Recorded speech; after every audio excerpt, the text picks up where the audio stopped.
were also devoted to prayer. They were devoted to it, and it was obvious they had a walk with God. We saw that. You can see that demonstrated. You see where Peter, up on the rooftop, okay, he's in prayer and he was caught up in the Spirit.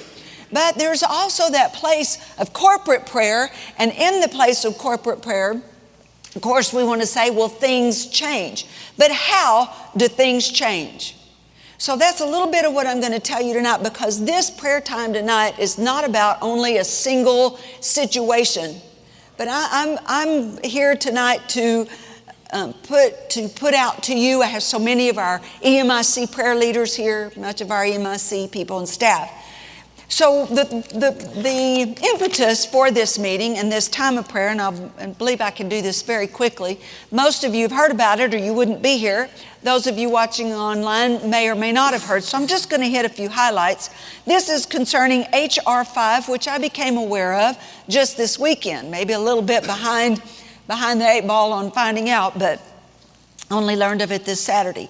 H.R. 5 is the bill that will actually be put on the floor tomorrow in the House of Representatives of the United States of America.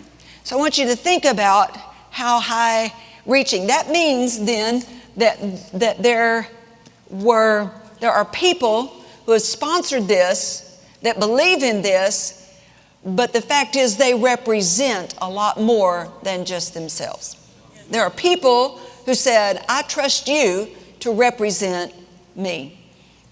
Now this bill, it's called the Equality Act, and what it does is it turns individual beliefs about their sexual orientation and gender identity. So that's known as SOGI, sexual orientation and gender identity.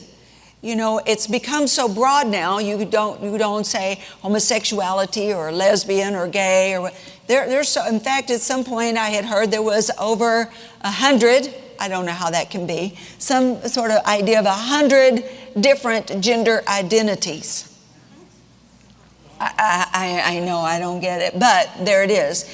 And it says it moves them into a protected class under the 1964 Civil Rights Act, and then they have rewritten parts of the Civil Rights Act to accommodate them. Not only inserts them in it and makes them equal in rights and identity as to any kind of gender or racial or any kind of economic discrimination.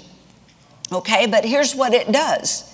The Equality Act, it takes away the authority of the local communities to determine who is allowed in single-sex facilities, whether biological men and boys are allowed to join women's and girls' restrooms or sporting activities.